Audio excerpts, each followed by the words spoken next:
Esports has taken the online world by storm, wherever you look. With Twitch streamers going professional players now streaming on Twitch, and the community taking a dip into mainstream news circles with the rise of pro Overwatch and League of Legends, the question on everyone's mind is this: what's the next step? Is it just to continue honing their skills and stay on top? Or are esports teams starting to have greater goals? Today, we're going to be taking a look at a groundbreaking first step towards that future, a $210 million deal between esports titan TSM and cryptocurrency exchange FTX, and why it could change the world. Let's jump into it.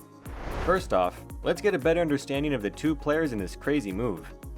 FTX Exchange was founded in 2017 during one of the first major cryptocurrency bull markets, and rose to prominence for its intuitive and simple nature. They quickly climbed the ranks of the most popular crypto trading platforms, holding a spot in the top 5 as of today. On the other hand, you have TSM, or Team SoloMid. This US-based professional esports organization gained much of its fame from its widespread gaming divisions, including League of Legends, PUBG, Super Smash Bros, and more.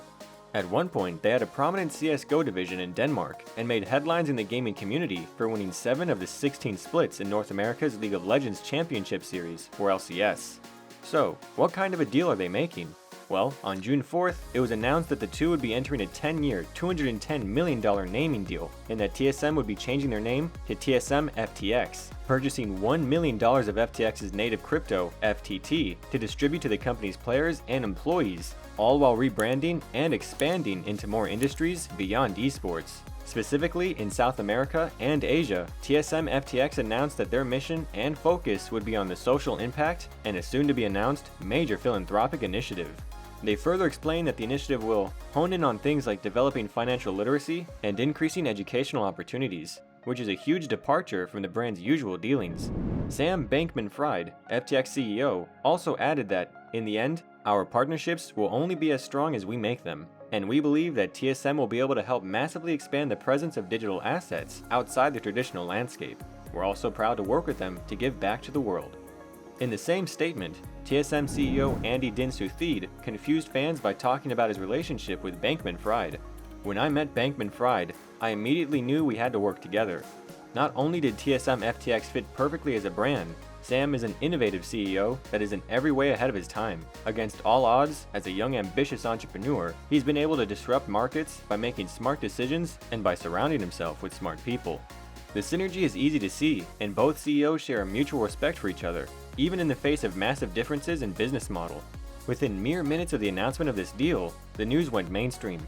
The public watched as a seemingly niche esports brand secured a 9-figure agreement with one of the world's top cryptocurrency exchanges. And immediately, the professional gaming industry was legitimized even further. Not only did both parties get massive exposure from the deal, but the potential for TSM was the topic of discussion. What exactly will their philanthropic initiative look like? Do they actually plan on expanding their reach beyond gaming? And will this change the public's perception of the gaming world's importance? Questions flooded the discourse, and for good reason. This, without a doubt, marks a turning point for esports as a whole, regardless of how successful the deal ends up being. Professional gaming has never been seen as a true sport. People sit in a colorful chair and fight across screens for millions of viewers worldwide. It's a tough pill to swallow, especially to see it on the level of legitimacy as football, baseball, or any other traditional sport. Oftentimes, those sports broker deals of this size and scope, and no one even bats an eye, and that's why this one is huge. It's a $1 million mainstream crossover, even if cryptocurrency is still super niche in most minds. The ability of TSM to make this connection and also use it to expand the brand's resources for efforts outside of their comfort zone is a pioneering step for esports, because just like any other high-profile party, they have interests outside of their career. Leonardo DiCaprio is an iconic actor, but did you know he's also an avid environmentalist? Cardi B raps for millions of dollars, but did you know she's also super interested in US politics? These people are no different from anyone else, in that they want to do what they enjoy, not just be seen as a one-note personality, esports organizations included. And while there's potential for the TSM FTX deal to go up in flames, or be mostly for show, it's quite possible that it could take their aspirations into the stratosphere and transform the two into something they never could have imagined. And with so many eyes from both of their communities glued to the situation, the stage is set for them to change the world together, as they already have, purely by making this crossover happen. So, what do you think? Has the TSM FTX deal expanded what's possible for esports, or is this deal doomed to fail? Could you see your favorite brand partnering up with one another from a different industry? Leave a comment and let us know. And if you enjoyed this video, be sure to leave a like and subscribe to the channel to keep up to date with all of our new releases. Thanks for watching, and I'll see you next time.